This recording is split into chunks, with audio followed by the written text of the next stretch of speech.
Біз тарихты көбіне билік, заң, саяси шешімдер деген мемлекет жүйелері арқылы түсінеміз.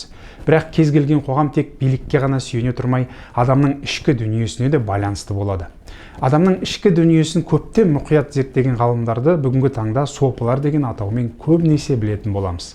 Адамдардың ішкі дүние танымын жаңа деңгейге көтеруді көздеген сопылар билікке араласпай, бірақ соған қарамастан қоғамға ықпал етіп, қоғамның ішкі тұрақтылығын сақтап тұрған көрінбейтін тірекке айналған болатын. Жақында мемлекетіміздің президенті Қасым-Жомарт Тоқаев Қожа Ахмет Яссауи ордені енгізілгені туралы Түркістан облысының жұртшылығымен кездесуде мәлімдеді. Ахмет Яссауи белгілі сопы әрі ғалым, оның еңбектері ұлы даламыздың рухани және мәдени өміріне үлкен ықпалын тигізгені баршамызға белгілі. Алайда бұл тек тарихи тұлғаға көрсетілген құрмет емес, бұл ұлы даламызда болған ең маңызды дәстүрлерге назар аудару мәселесі. Сонымен сопылар деген кімдер? Сопылық жеке ағым ба, әлде ислам дәстүрінің бір бөлігі ме? Осы және де басқа сұрақтарға жауап тауып көреміз. Бұл жолаушан. Жол жүректілерге. Қазақстан жеріндегі сопылық ислам өркениетінің ең терең әрі күрделі рухани бағыттарының бірі ретінде біздің өңірімізде ерекше сипатта дамыған болатын.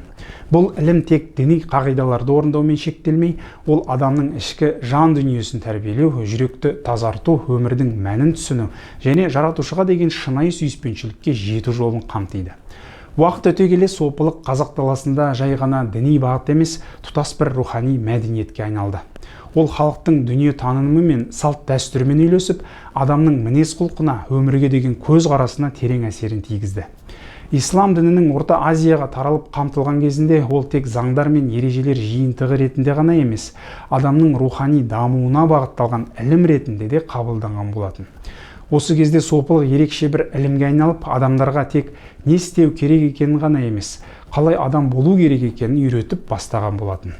Бұл тұрғыдан алғанда сопылық адам өзінің ішкі әлеміне үңілу арқылы өз-өзін тану жолын табуға бағытталған процесс деп те айтуға болады.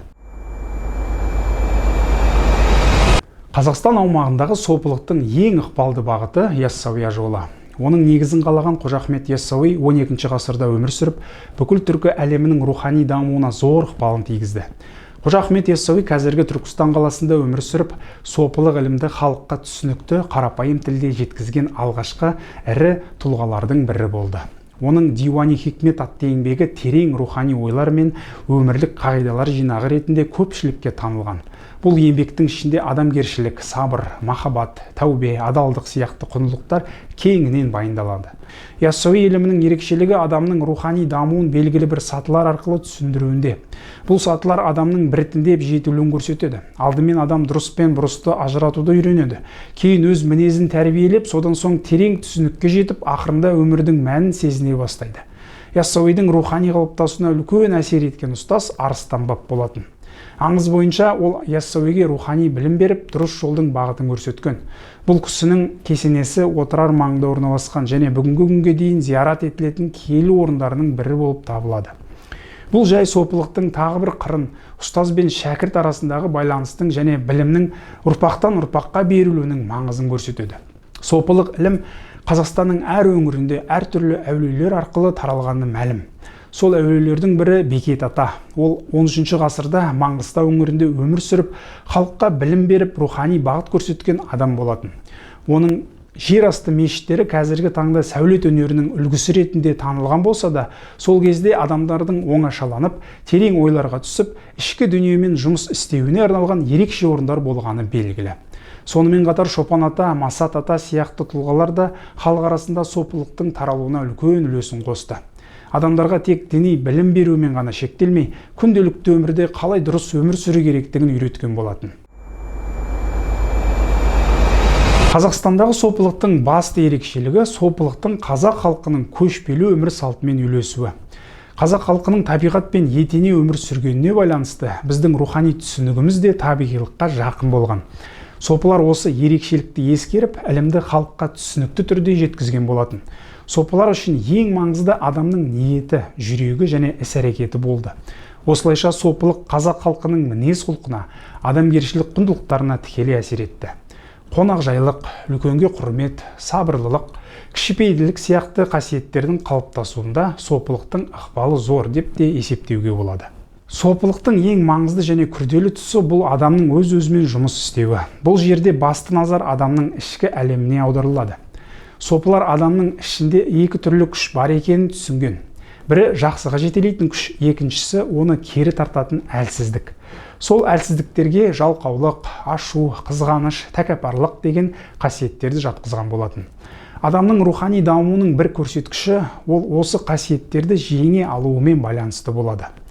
Осындай адамға жағымсыз қасиеттерді жеңу мақсатында сопылар арнайы рухани тәжірибелер қолданғанын білеміз. Ең белгілі тәжірибенің бірі зікір, яғни жаратушыны еске алу. Зікір адамның ойын тыныштандырып, жүрегін жұмсартатын, өмірдің мәнін тереңірек сезінуге көмектесетін тәжірибе.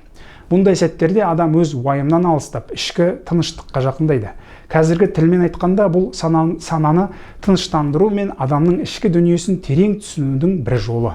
Кейде осы тәжірибе барысында адам ерекше күйге түсіп, айналасының бәрі мағынаға толып, жүрегі жеңілдеп, немесе керісінше терең ойға түңіліп кетеді.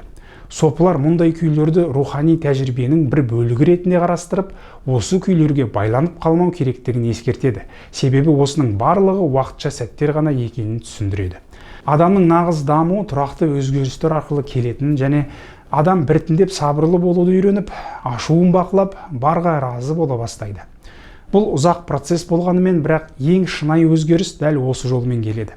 Сопылар үшін ең үлкен жетістік бұл адам өз нәпсісін жеңіп алуда болады. Сонымен қатар сопылар адамның өзін бақылауына, артық нәрселерден шектелуіне, дұрыс ортада болуына да үлкен мән берген. Адам жалғыз дамымайды, оған дұрыс орта, жақсы адамдар, бағыт беретін ұстаз қажет. Бұл қағида бүгінгі күніде өзекті. Сопылықтағы ең жоғары деңгей адамның өз нәпсісінен арылып, өмірдің терең мәнін түсінуі. Бұл жерде адам тек өз пайдасын емес, жалпы адамзатқа пайда әкелуді ойлай бастайды. Яғни рухани даму тек жеке адамның емес, қоғамның да жақсаруына әсер етеді. Қазіргі Қазақстанда сопылық бұрынғыдай жеке жүйе ретінде кең таралмағанымен, оның рухани мұрасы әлі де сақталған. Қорытындылай келсе, Қазақстандағы сопылық тек діни ілім емес, ол терең философиялық және рухани жүйе. Ол адамның өзін тануына, мінезін түзетуіне, өмірдің мәнін түсінуіне көмектеседі. Уақыт өзгерсе де, технология дамыса да, адамның ішкі дүниесі ешқашан өзгермейді. Сол себепті сопылық ілімнің негізіндегі құндылықтар сабырлық, қарапайымдылық, адалдық, мейірімділік әрқашан өзекті болып қала береді.